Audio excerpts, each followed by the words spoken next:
Hello and welcome to Kamen Rider Life Lessons, the only podcast dedicated to uncovering the many teaching moments in this live-action tokusatsu series aimed at small Japanese children. Today on Lesson the Next, Rider Punch Nazis!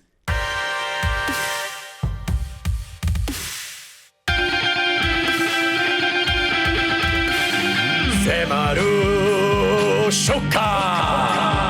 地獄の軍団我らを狙うフラを影世界の平和を守るため Go! Go! Let's go! 輝くマシンライダージャンプライダーキックKamen Rider, Kamen Rider, Rider. So a couple of show notes before I get into the lesson. I've renamed the podcast, so it's a different name if you listen to the first episode. I just kind of wanted to make it a little bit easier to type it out on a URL when I eventually develop a website to host this thing that I'm doing. And I've also submitted to iTunes and Google Play and Stitcher. So if there are other directories you think I should be submitting the podcast to, please let me know, because it's been a couple of years since I've done this, and it was easier back then because there are fewer choices for distribution. Now, podcasts are much, much bigger. So let me know where you think I should be submitting this thing. We're already up on iTunes and Google Play, so if you find it there, please leave a rating and a review so you can share the love and the knowledge of Kamen Rider on all the wonderfully horrible things you can learn from the show when you're grown and not a small child. Man, these are real depressing. Anyway, all right, so on to the life lesson. Yes, punching Nazis. In the great tradition of Wonder Woman, Superman, and Captain America since 1971, Kamen Rider has been rider punching and rider kicking and rider suplexing Nazis. And it's interesting to me that the producers of the show would choose the Nazi party to base their evil organization upon and find inspiration from them. Because, I mean, I guess it makes sense because there's a long historied usage of the Nazi party as inspiration for superhero villains. Hydra is a huge example. The Red Skull was like a super Nazi scientist. So, you know, it's been done before, so it's not new. But it's interesting to me because by focusing on the Nazi party, Japan completely ignores the Empire of Japan and all the horrible things and war crimes they did during the war as well. So that's kind of fucked up. It's kind of this weird self-erasure thing where like they ignore their part in history, instead put it all on the Nazis. And I don't know, there's something fucked up about that. And I'm not going to get into it now because I don't have time. That's not what this show is about. Anyway, so I'm just going to bookmark that and put that here. But I think it's a little fucked up that they did that.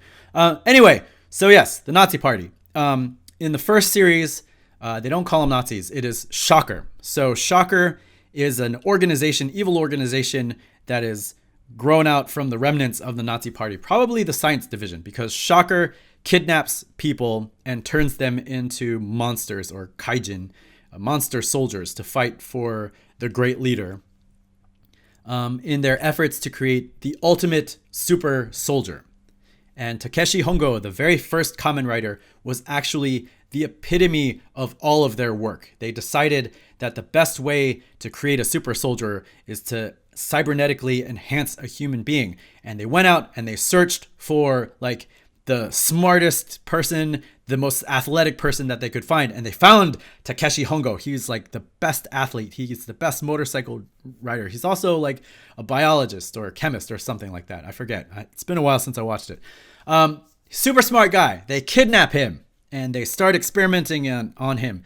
And they enhance his body and they put all these machines in him and they give him the belt and they give him the helmet. And right before they wipe his mind, a scientist who has a conscience decides, this is fucked up. I'm gonna save this guy. He's innocent. He doesn't need to fall prey to these people like I have.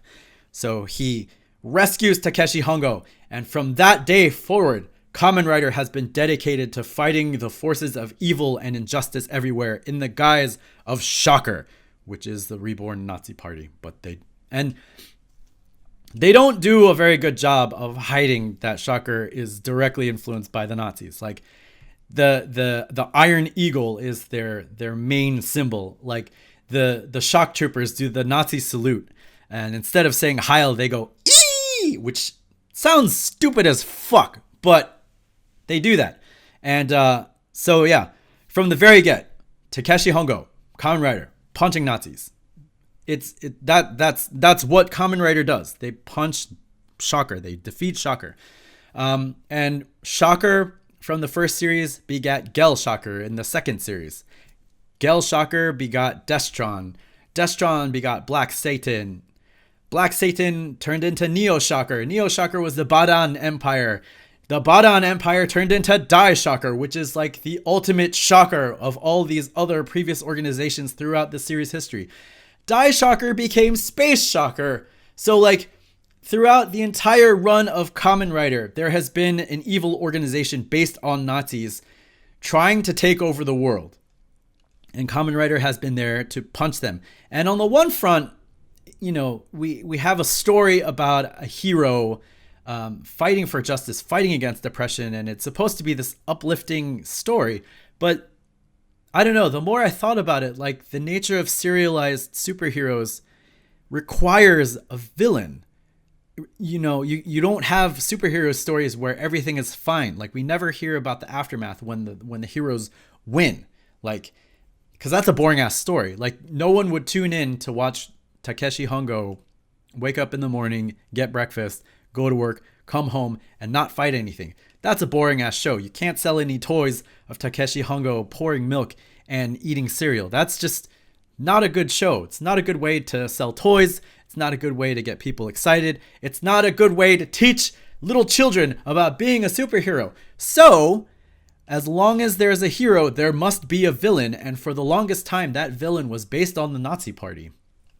And it's really depressing in some way because, you know, as long as the series is going, it means evil can never actually be snuffed out. Kamen Rider can never actually win, because as soon as Kamen Rider wins, end of the series, end of the serialization, end of the toys, end of the rider kicking, the rider punching, the posing, all of the great stuff that I love about the show.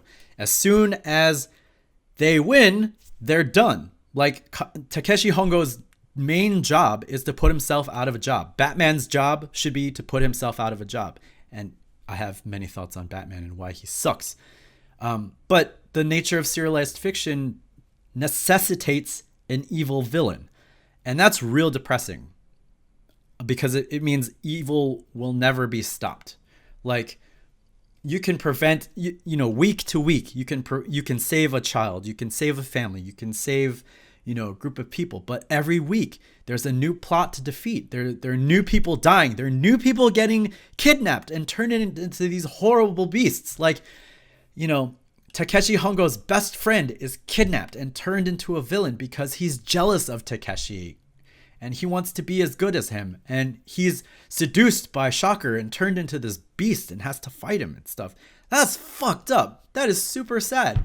Like, you know, the more I thought about this episode, the more I got more and more depressed because, like, what is the message here? The message is that evil will never die. Evil will always be there. And so Kamen Rider will always be there in this never-ending battle of good versus evil, of chaos versus order, of injustice versus justice. And they're always going to be clashing. And they can't stop. Like, Kamen Rider can't stop. If Kamen Rider stops, then Shocker will take over the world. He's the only one there to stop him. You know, what kind of fucked up pressure is that on a person?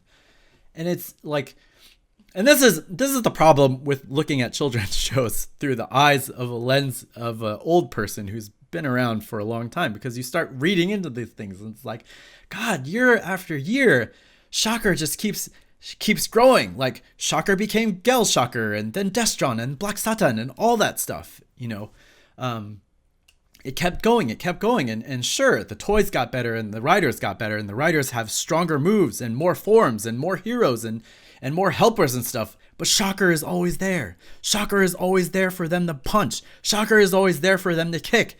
Shocker is always there. So that's real fucking depressing. Now I know if you're a child and you're watching this show, you're not thinking on that level. You're thinking, wow, these bad guys need to get got. Go Kamen Rider, punch, change forms, henshin, do all that stuff. I need to get that toy because I want to be awesome just like Kamen Rider. But then, the next year there's going to be another evil organization or an evil something for Kamen Rider to fight. And it's this sad, like, in some ways I know why it's done this way. It's so they can sell toys and continue the story and come up with new shows and all that kind of stuff. And it makes for interesting television because I'm still watching it. But then on this other level, the overall message is that, like, evil will never die. And we must be constantly vigilant and constantly fight against oppression and constantly fight against those who would kidnap us and turn us into monsters and stuff. Like, we constantly have to be on guard and ready at a moment's notice to fight for truth and to fight for justice. And I don't know, in some ways it can seem uplifting because, as soon as you get complacent, that's when evil wins and evil can take over and rule your life without you realizing it. So you must stay ever vigilant. But on another level, it's really exhausting. Like, it's tough to always be on guard. It's tough to always be at the ready, ready to jump in when there's, injustice to be fought. It's tough. It's tough to live the life of a Kamen Rider. So yeah, punching Nazis kind of makes for interesting television, because if you're going to be fighting an evil organization every week, you might as well make it the most evil organization that we've ever had. Like, these guys embody the concept of man's inhumanity towards man, like, turned up to 11. And if you dress that evil up with a monster suit with big claws and beady eyes that glow and stuff and fangs and all this stuff, it becomes obvious that you need to Rider kick that shit in the face. Whoa! But I think on another level, we know that evil doesn't always come in the form of monsters. And I think the theme here that the show unintentionally wants to get across is that we need to remain ever vigilant and watch out for each other and fight for each other. When we see oppression, we need to stand up for each other and make sure that people aren't getting kidnapped and turned into kaijin to wreak havoc on the city. We have to watch out for each other.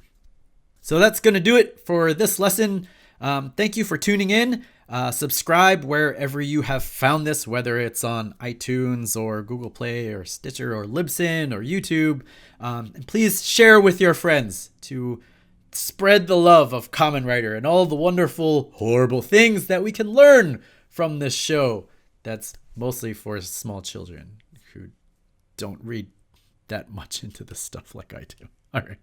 Thank you. See you next time. Bye. Rider jump, Rider kick, Kamen Rider, Kamen